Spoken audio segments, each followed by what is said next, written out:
car is always dangerous. And winter is coming. And getting lost in the details of nothing. Remember the first time you saw Star Wars? We were still living at your mom's house. The gang attends a local horror convention together in an effort to meet Adam and Joe's favorite film director, John Landis, and hand him their mock trailer for Shinpads. When they can't afford a front-of-the-line gold pass, Joe pretends to be disabled in order to skip the 3-hour-long wait. Meanwhile, Lance is concerned that he may have caught a sexually transmitted disease after sharing a beer with the lead singer of Faster Pussycat. This is Season 1, Episode 6 of Holliston, Weekend of Horrors, and you are channel surfing with the bargain bin. Description from IMDB, we will not be holding back on spoilers. I am Sandro, and I am joined as always by my podcast partner in crime, Ben, and our neighbor downstairs, Mark. So, what did we think? Gentlemen, the last episode of Season 1 of Holliston. It's been a ride, guys. It has been a ride. I am so sad that this season is over. This has been so much fun. Sandro, you and I obviously love the show. Mark, you are not a horror fan. We've mentioned it before. I think we've won you over now. You've won me over. This show's won me over for its own quality. It stands on its own. I'm still not a horror guy because it's just not my genre, but they make it fun. And if it's like that, I can handle it. So thank you for introducing me to this. I will be watching the season 2 on Blu-ray tomorrow all day while I'm working. I'll probably watch it a couple times just to make sure I catch everything. Ben. Yes. Won him over now? Go back and listen to it. We won him over at episode 1, dude. You're right. You're right. I love hearing that people appreciate the show because a lot of people just don't know it exists. Mark even said that. The fact that he's going to watch season 2 tomorrow, all of season 2, it just gets better. Does it really? It gets better and better and better. Oh my God. Yeah, man. Good. I'm looking forward to it. I don't have an official statistic on this, but I think this might be the 6th episode in a row where you've referenced Mark not being a horror fan and appreciate him enjoying the show. It's because it makes me so fucking happy, dude. It is so good. Like, it's great. It's great. It's beyond good because it is, you're not expecting anything and you're getting exactly what you expect in a good way. Fun. I was going to say, you're not getting anything. You're not getting anything like contrived. It's like complete fun. They just lean into it. They're having fun, having a great time, and it's beautiful. Thank you. He's enjoying himself so much that his brain just shut down. Literally. I'm having cognitive dissonance. It's like a religious experience for you, if that makes you feel any better about it. No, that is amazing because that's what horror is, man. A lot of people just shrug it off as being gore and stupid shocks, and it's a wasted genre, wasted media for film. It is like horror fans are a fucking family, and I don't think I've ever seen a show that builds the sense of family like Holliston does. Everybody in this is like, look, Adam, Joe, Corri, Laura, Dee, Dave, Axel the cat, creepy guy down the hall. Like you grow to love these people and you want to see them interact. And the fact that season 1 is 6 episodes, season 2 a little bit longer, but still they're short seasons. Oh my God. I just wanted the show to go longer because it shows that, yeah, horror is about being scary, being gross, being disgusting, but the love behind it, the love making it, it's a group effort and it just builds friendship. And that's this show. This show is all about friendship.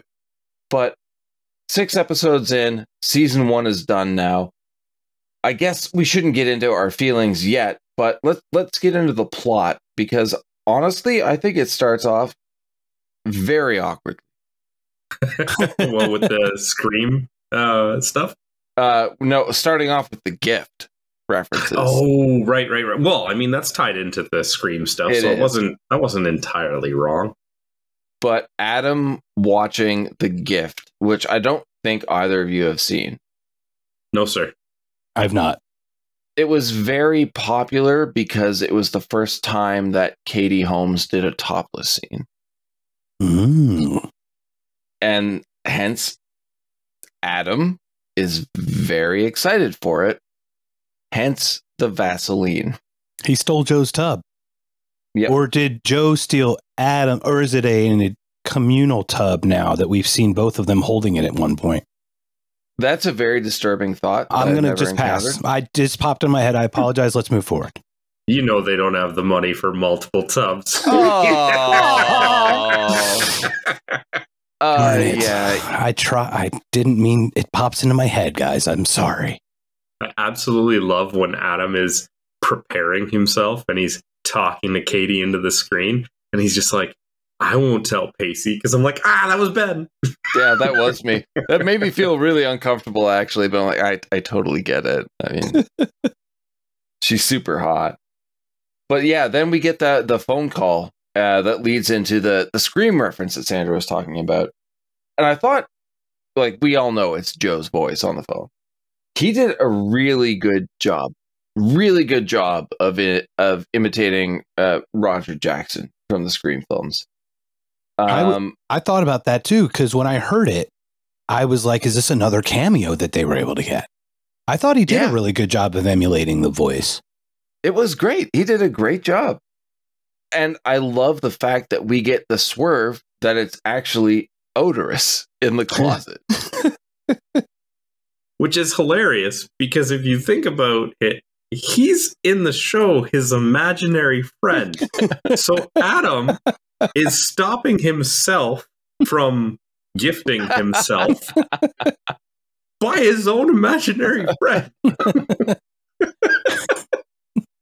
And we have to bring up the point, too, that it is also on the phone that is cordless in the show, but is not actually a cordless phone. That's right. And that adds another layer to it.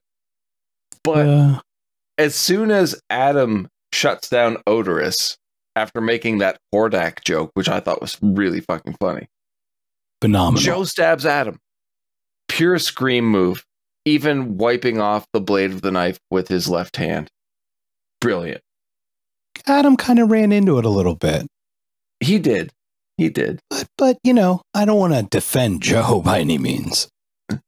But we get the credits, which we haven't really talked about that much. I like them. The song is great. The credits themselves seem a little bit janky, but fun. But this leads us right into Laura's painting. I really want to hear both of your thoughts on this scene. Like Adam and Corri being told to keep their eyes closed, Joe coming out of his room. There seems to be a party going on in the background there, which I loved. He just closes the door and no one references it. What do you guys think about this scene? Adam was very inappropriate with Corri in this scene. That's for sure. It's really uncomfortable. It's very uncomfortable. A little bit. Certainly in today's environment, for certain. I absolutely appreciated the face melting reference, though. Oh, to Raiders? Yeah. That was great. Very good. But I want to... Actually, you know what? I'm just going to straight out ask. Sandro, can you please describe Laura's painting entitled My Love? It's supposed to be Joe. It looks like Hitler. Does Laura not know that Joe doesn't have that mustache? Like, I could see if some of the other likenesses are similar. You're like, oh yeah, you know, it looks like Hitler. But where'd the mustache come from? Exactly. And I think that's the amazing part of the joke, which comes up later too, about like the Nas party always buying her work. Nas, Nazi. Nas. Oh, he must be a fan of rappers. And Nas is spelled N-A-S, by the way, which is even funnier. Yeah, Illmatic, great album. Beautiful. I do find that the main plot point of the show is really shoved in our faces, though. It's not brought in subtly. The Rock and Shock Weekend of Horrors, because John Landis is there and he is the main guest star, I guess, or cameo of the show. Did you guys pick up on the reference of the creepy little girl in the Hills Have Eyes remake that Adam made? Was that not played by Laura? Yes. Laura Ortiz was the creepy little girl in that remake. I would not know that. Yeah, no, I knew you wouldn't pick up on that. But John Landis on your show? How many things about John Landis do we love, gentlemen? I'm going to ask you a different question. Ooh. How many things about John Landis do we hate? Oh, that's a good one. I can't say anything. I've brought it up before. Uh-oh. On the BS bargain bin. He is responsible for the deaths of 3 people. He was acquitted. And I feel bad for anybody who loved the show and loves John Landis and just loves to laugh. This is something, it's a bit of a retread for us. But his segment on the Twilight Zone movie, yes, his ignorance led to the death of one of the lead actors of the segment and 2 children who were working illegally. And I don't think Hollywood's forgiven him. I find it very problematic, but the man has done some absolutely amazing films. We covered An American Werewolf in London. That movie is absolutely amazing. Sandra, we had a great talk about it. His inclusion in the show surprised me, but didn't at the same time, because regardless of his history, the man is a horror icon. For certain, but thanks for the reminder on that. I forgot that it was Landis, and I have not watched anything on that. I need to really educate myself on that. So thank you for reminding me about that. Please. It's a very interesting story, and it is a very good segment of the movie. I'm not going to take anything away from the man's talent. He's just, like a lot of people in life, has made some very, very horrible mistakes. But moving on from that, let's not dwell on that. Yeah. Adam's explanation of conventions and the people that go is one of the most accurate things I have ever heard. A lot of people who don't know what deodorant is. Yeah, but Halloween. It smells like last Halloween. His shirt. It's good. No, you're right. But he on his own podcast, The Movie Crypt, that he does with Joe Lynch, he's talked about how awkward conventions can be and how very creepy people can be. And it felt like this is a really nice little nod to his uncomfortable feelings in conventions. Honestly, guys, I've never been to one. Have either of you? Nope. No? Mark? I have not, but they seem to be interesting for people watching. But it's not something I've ever been to, but I'm very familiar with like Comic-Cons in Phoenix and things like that, and conventions, Renaissance fairs. I mean, it's just a niche, right? People who feel like they connect to something, and when they feel they connect to something, they probably feel they connect to the person who presents it as much as the thing itself. Yeah, exactly. It's an experience I've always wanted to have. I would love to go to a convention. I was talking to Josh today from Pixel Opinions, who's currently at Fan Expo, and he was sending me photos, and it looks like a really fun time. But yeah, never been. Always want to go. Probably will. But we finally see Lance Rocket in this episode. What is this appearance? He's very tired. Where's the energy? Where's the Lance-ness of this Rocket? He's just so downtrodden. He went to, what was it, a Faster Pussycat show? Yeah. Yeah, what was the first reference, though? What was the first band they were referencing? Do you remember? Oh, I don't remember. Oh, okay. Sorry. I thought I missed it, and it was so quick.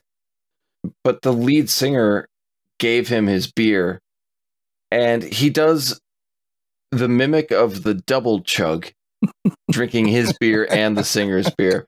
It doesn't look like he's drinking beer, boys. Not at all. No. But the reveal that it burns when he pees, I thought was, I mean, it sounds really stupid, but his reaction to Joe or Adam, I forget who, saying, as long as it doesn't burn in your pee, you're fine. His look is like, what? What's that now? Yeah. And then the PSA. It's basically clip that whole thing. That public service announcement brought to you by Adam, Lance, and Joe, right? Yes. Don't drink anything that someone hands you or stick your thing in other things and do these other things. Just don't do it. Making sure the Shinpads trailer is good to show Landis, I enjoyed, because we only hear the audio from it. Honestly, I thought it sounded so good, I wanted to see the visuals, and I really wanted to see this movie be made. Guys, I was hoping that when I bought both seasons of this on Blu-ray, that they were going to include an actual version of the film. Well, don't keep us in suspense. Did they? No. Oh. Yeah, no. And it makes Did you sense. spoiler alert that for me now? Did you just yank away the carrot? No. I mean, it's a plot element that continues through the next season. But I would love to see a Shinpads movie, and I think both of you would as well. I'd like to see it like done in Ladybugs style. You know, if you're gonna like they do comedy really well. Why not have like a Ladybug Shinpads type? With like Jonathan Brandis? Rodney Dangerfield gets replaced. Will Ferrell did the replacement ones. Didn't he do like a replacement one with like girl soccer players? There's been a few. I mean, you've got Amanda Bynes in She's the Man. You've got Corey Haim in One of the Girls. Just a thought. Yeah. Joe wakes up Adam very early to go to the convention. And Mark, you audibly laughed at this one because he forces Adam into his closet to get dressed. And do you want to tell us what happened? He literally walks into a Gore concert. And the chuckle is because when I came to Arizona, I think it was, I would have been 92, I think. They had already been pretty big, like in like places like Tucson. So I remember seeing a concert of Guar in Tucson or something, and it looked exactly like that scene that Adam was thrust into. Yeah. And it was awesome. Yes, I really wish I could have gone to a Guar show when Dave was still with us. It just looks like a fucking blast. And Sandro and I covered this in Empire Records as well, when Ethan Embry as Mark ends up on stage with Guar after eating a pot brownie. It just looks like so much fun. Having said that, when Adam comes back out of the closet and confronts Joe, he's covered in multicolored slime. I get it. It looks funny. I mean, he was just ingested by that creature on stage. He makes an Ace Ventura reference of "do not go in there," which, see, you're laughing. That ruined the scene for me. Thank you. I could not remember what I knew that from. That was a light bulb for me too. That's why I'm laughing. I'm not laughing at it, Ben. I'm laughing because the light bulb just came on. I'm like, where did I hear that? Yeah, after Ace ends up in the shark tank, after going into the bathroom, he comes back out through the bathroom and like slaps his chest, like the breast pocket of his shirt, and the water flies out. And yeah, it's the "do not go in there." He follows it off with a "woo." Wow. I'm like, it's such a weird reference to make, but it really doesn't work for the scene. I'm glad you guys were curious about where that came from, and I feel bad for bringing it up and saying it didn't work, but did it help? Does it hurt because you know the reference and it's just obscure enough for it to be familiar to Sandro and I, but just not exactly known? I like the fact that they would reference a very popular movie in a way that a lot of people would have missed. I just feel like Ace Ventura is a different type of comedy and below what they are doing. So it felt like a punch down. I can see that. I'm shocked that he didn't go to the convention dressed like with the slime all over him.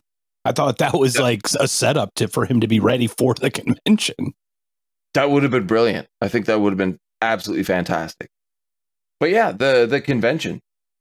We see Danielle Harris.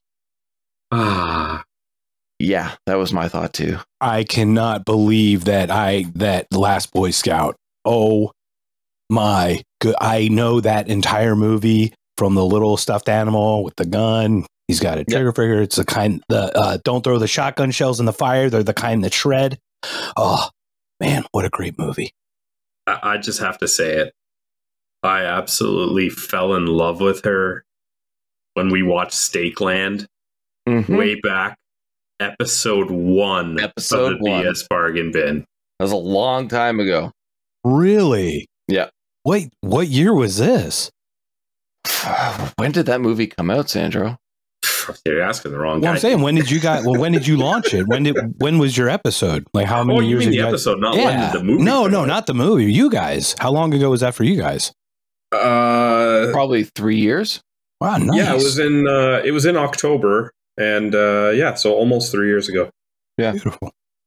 Don't go back and listen to it. We were getting our feet under us, but please, anybody who hasn't seen that movie, watch it. It is wonderful. But Danielle Harris is amazing. And Mark, if you're continuing into season 2, be happy. She makes a reappearance. I want to put them all in my pocket. I'm not going to lie. Did I asked when we were watching the show, and I didn't get any response. So I'm going to ask again. Did anybody else notice the t-shirt that Laura was wearing? Yeah, it was for the Jack Chop. I answered and realized I was muted. Oh, okay. Mark, do you remember Jack Chop? I read it, but I couldn't read the bottom part. And by the time I'd read it after, her hair was over the chop part for most of it. So I had to assume what she was saying, what it was. But I don't remember. Can you please refresh my memory? Jack Chop was a really fun short that Adam made with Paul Sollett. It was an infomercial about instruments to use while carving for carving jack-o'-lanterns. Cool. It is one of the funniest things I've ever seen. One Halloween, I dressed up as Paul from this short. Nobody got it, and I loved the fact that nobody got it. It was so niche, but it's so funny. The dude is great, and again, like I said, Mark, you're watching season 2. Keep your eyes open. Wait a minute, you shared the Jack Chop video with me, I think. Yes, we did. Yeah, yes, okay. Very familiar. Okay. Now that triggered my memory, yes. That thing was hilarious. And we're talking t-shirts. Danielle Harris wearing a Hatchet 2 shirt directed by Adam. I think he directed the first 2 and not the third. Ben. Yeah. What? How many Hatchet references can you fit into one episode? Is that a challenge? Well, you get the Hatchet 2 t-shirt. You get Kane Hodder standing in front of... Yeah, all the Hatchet stuff. Like, how many times did they reference it in this? The guy in line in front of them that does the question challenge is wearing a Victor Crowley Lives shirt. Yep. We've even seen Victor Crowley in the show. Honestly, I really love Hatchet. I'm not angry at any of this. You were talking, Sandro, about how inappropriate Adam was earlier with Corri. Correct. How inappropriate are the methods used by the guys to try and get to talk to Landis? Are we okay? Before we get to that, let's say how they get to that. Okay. You mentioned Kane Hodder. Yes. He cracks Joe so hard in the head. Well, yeah, because he didn't appreciate the joke that Joe made about him earlier in the episode when he was insulting the type of people that appear at these conventions. Yeah. Knocks him out hard. Proceeds to hit on Corri when Adam tries to intervene. Basically just tells him to lay down next to his bitch. And he does it. And he does. And quite well. And a very abrasive line, but these guys, you can tell right away, are such good friends. And their chemistry is amazing. It comes through on screen. But this leads to them trying to fast track their way through to meet Landis. Either of you guys, please, let people know how they try and do that. They try to cut in through the handicap line. and they use the convenient head injury that Joe got from Kane Hodder as their There are bits of humor in this show that we've seen in previous episodes as well that you just can't do today. But they're still really fucking funny. They are, and it was back then. And may I share my ignorance on the horror part with you, gentlemen, just to show how absolutely ignorant I am? Sure. The joke that was referenced about Kane, they did not mention the last name. I don't think they did in the joke. So I assumed it was Kane, the wrestler Kane.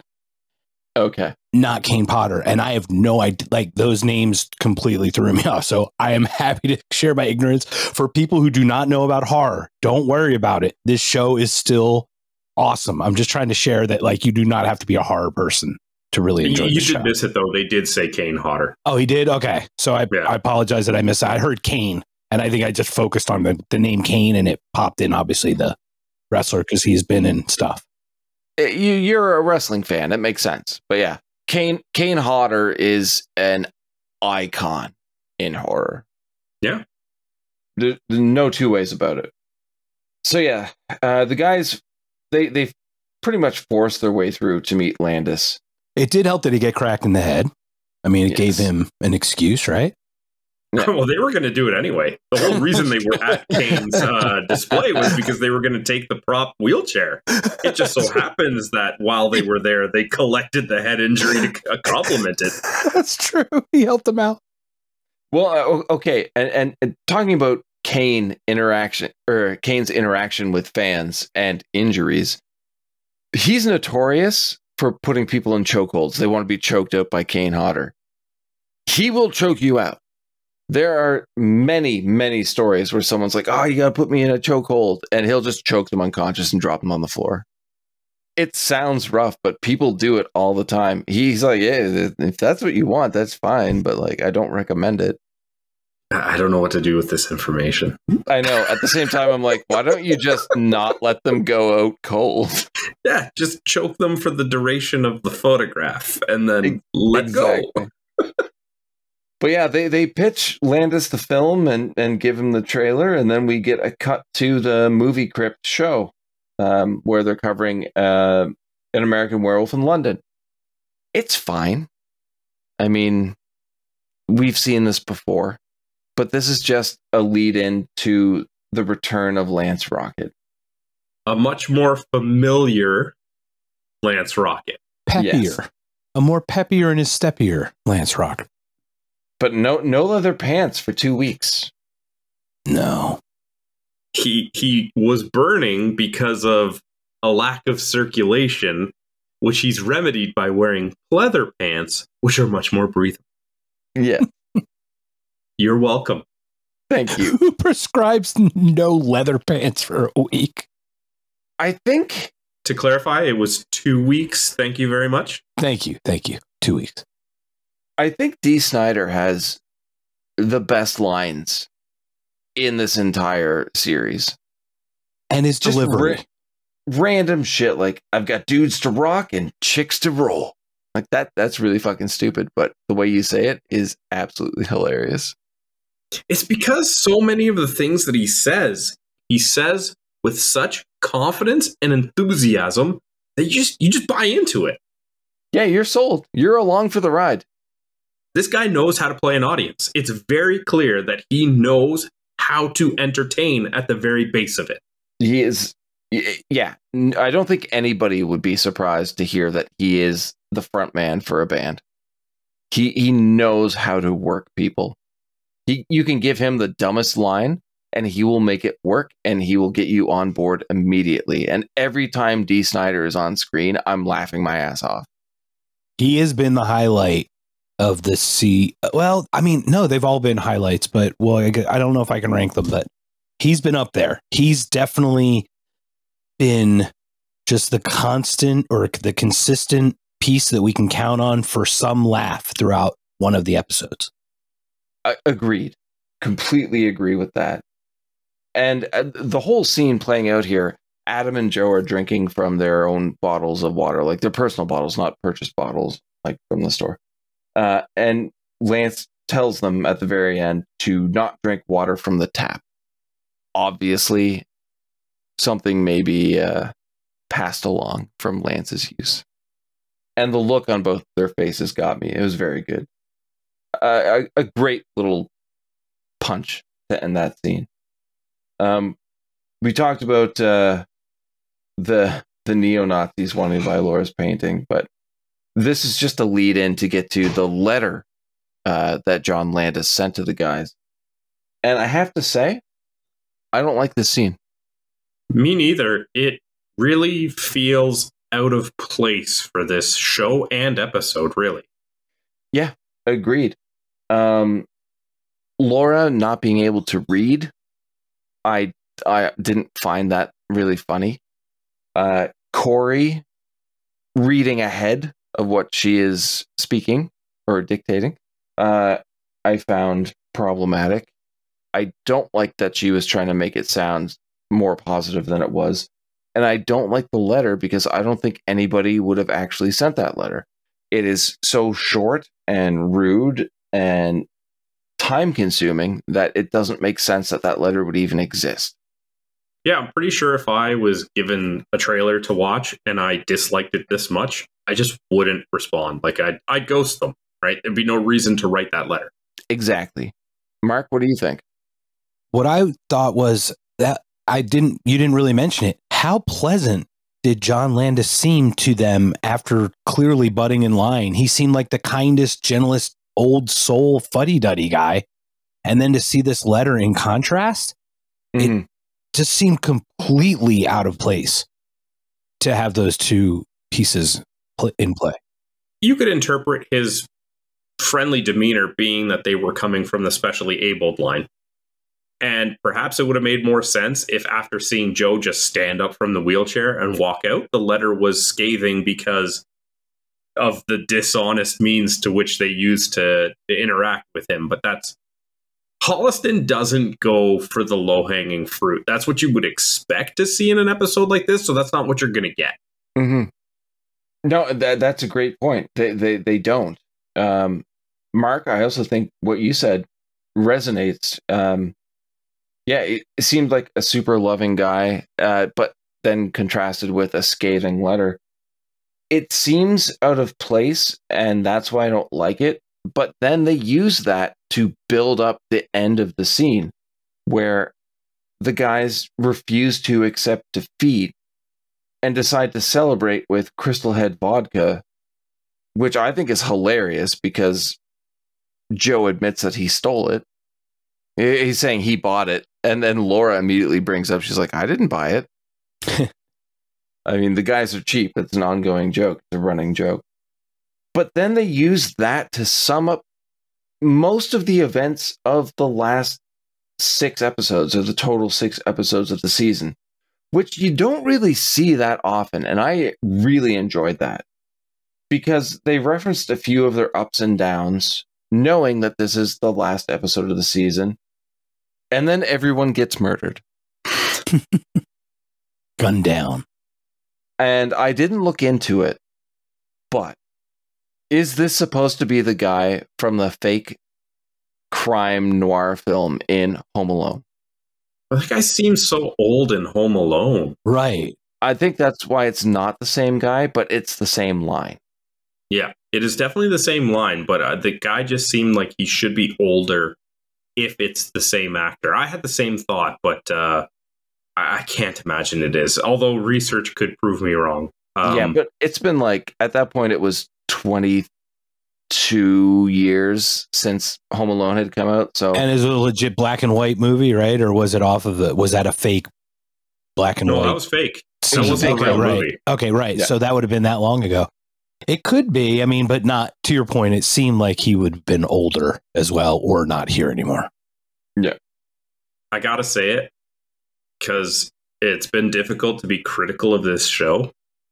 Because they haven't really given me many things to be critical of, not because I haven't wanted to. I don't like this ending. Maybe it was because they didn't know if they were going to have a season 2, and this is how they're going to wrap it up.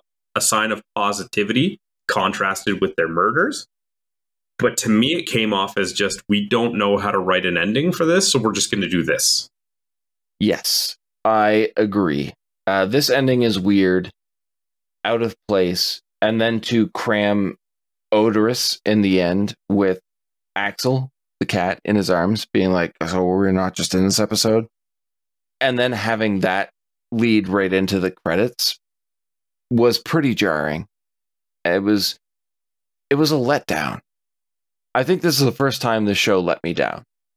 But when I was watching this, I knew there was a follow-up season, so I was just excited to continue.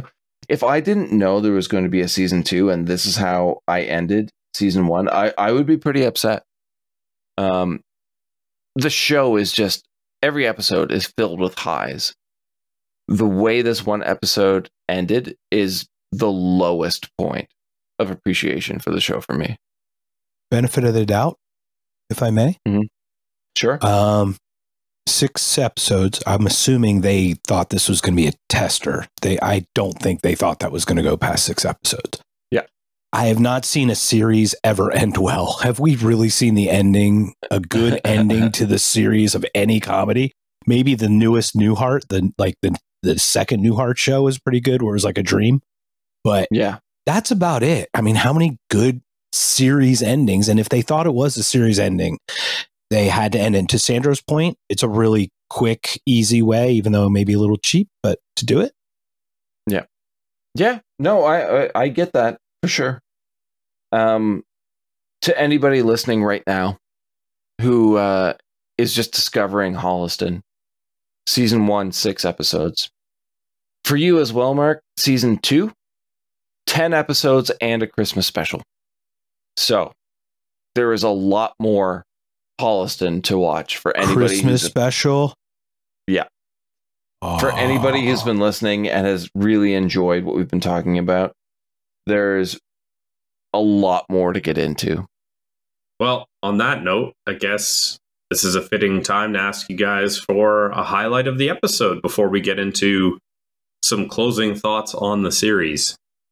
Ben?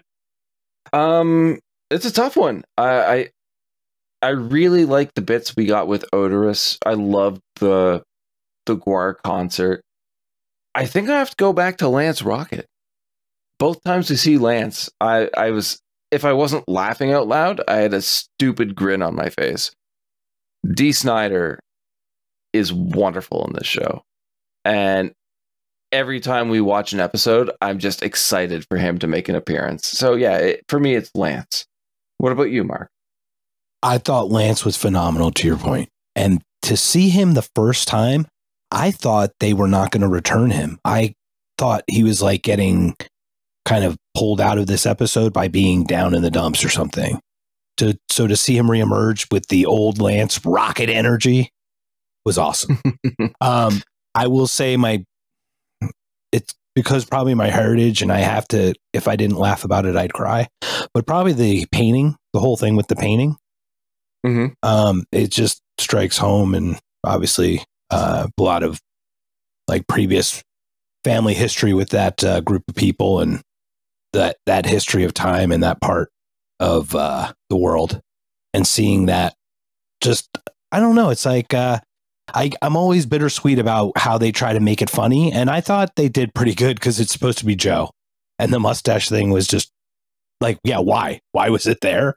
And it was not explained. Like, it didn't make any sense, but it was still tickled me. That was a highlight for you? Well, highlight as in it was the most impactful moment of the show for me. So the thing that stuck out the most. I don't, it's not always highlight as in like best moment. The funniest parts were the crank call by Odorous and obviously Lance for sure. So in that respect, I meant highlight as in most impactful. So, okay. Yeah, I get it. Not as in like a positive, great moment per se. Definitely it sticks out the most for me just because of that history for me. That's all. Sandro? Oh, you know me. I got to go back to my fourth wall breaking jokes, and it's absolutely Kane Hodder telling Joe, I didn't like that joke you made earlier. And very quickly before he hits him, Joe's like, how'd you even hear that? And then gets knocked out immediately. Like, it got the biggest laugh out of me because it's just so good. Yeah, it is. Yeah. All right, guys. Before we get to our closing thoughts on Holliston season 1 as a whole, we need to rank this episode. So I'm going to start, and you guys are more than welcome to debate, argue, agree if you'd like. To me, this goes second last between Camera Rental and Candyman. On what grounds? On the grounds that Laura's Little Twitter, The Hooker, and Skunked are very just clearly better episodes. Yes. Not to say this is a bad episode, but those ones, there's really no debate. And then with Camera Rental, there was just a lot more humor. Maybe this one had more storyline, but it also had some moments that really broke the mold of what I expect from Holliston. Like, the Gwar concert was cool, but it really didn't feel like it fit into this show. Same with like the ending. So it just kind of loses a few points for not being as Holliston-y as the other stuff. That makes sense. For me, this is at the bottom. And that's because of the way the episode ended. The episode as a whole was good. Very good. I shouldn't just say good. I felt like it was lacking the energy that the previous episodes had, but that ending just was so downplayed for me that it was almost kind of depressing. I felt sad. I'm like, what are we doing here? Like, this is supposed to be funny, but I'm not laughing. The season as a whole, the show as a whole, is absolutely amazing. It's one of my favorite shows of all time. But we ended on a weak note for me, guys. I was going to put it at 4, but I'm happy to put it at 5. And only because as a non-horror person, a cameo like John Landis helps, for example. Just to... I hate the term sellout in a way for horror people, but to capture a greater audience, it makes a broader net. And I think that was a great piece to add to it, to bring other people who aren't familiar with that genre into this. I hate to do it, but I got to disagree with myself and agree with Ben. Hate to do what? Put it now last. that I think about it, I think Ben is right, and it should be at the bottom, because despite my Tony Todd bias, he really carried episode 4. So maybe this one should be above that as well, and this episode should be at the bottom. Well, we did agree the majority rules, so there it is. It's at the bottom. All right. So the official ranking, after I tiebreakered myself, You overruled yourself. is Laura's Little Twitter, The Hooker, Skunked, Camera Rental, Candyman, and then Weekend of Horror. Since this is the last episode, it is only appropriate that we close off by sharing just some compressed overall thoughts of our feelings towards Holliston Season 1. Mark, would you please do the pleasure of going first? Chicken and biscuits. Biscuits and gravy. That's all I got, boys. That's all I got. This show is absolutely amazing. It's one of my favorites of all time. I'm so happy that we took the time to go episode by episode for season 1. So happy, Mark, that you enjoyed it. Sandro, you and I both love it. We knew that. I loved watching it with you again. I can't wait to watch it again. I can't tell you how many times I've seen this season. I've seen both seasons. One of my favorite shows of all time. It's so much fun. I want everyone to know the show exists. Sandro? I can't disagree with you, man. I absolutely adore this show. I have watched it, as I referenced earlier in this series, multiple times, which for me is already a feat in and of itself. Perhaps the shorter length of the 2 seasons being a total of 16 episodes helped, because, going through a series that doesn't take as much time is a little bit easier to do. But I have to imagine that if there was more episodes, I'd be watching those too, because I don't just watch it because it's short. I watch it because I smile, I laugh every time. I probably throw on Laura's little Twitter a couple of times a year just because the episode is so good. And no matter how many times I've seen it, it gets a laugh out of me. I do agree with you, though. This season does end on a little bit of a damper. But it's one of those rare cases where there's so much good before it that you don't even care. You know, it's not a show you're watching for like the deep, meaningful plot. So if it has a little bit of a, you know, whimper of an ending, so be it. It's complemented by the fact that this is in the future. We have hindsight. We know there's a season 2, but I agree with you. If I was watching this show in the now and I saw that episode not knowing if there would be a season 2 or not, I'd be disappointed, although that would be shed as soon as season 2 was announced. So I can only say that I absolutely recommend this show to horror fans and non-horror fans alike. It's just a good, funny show, as long as you don't offend too easily. Market basket. Marquette basket.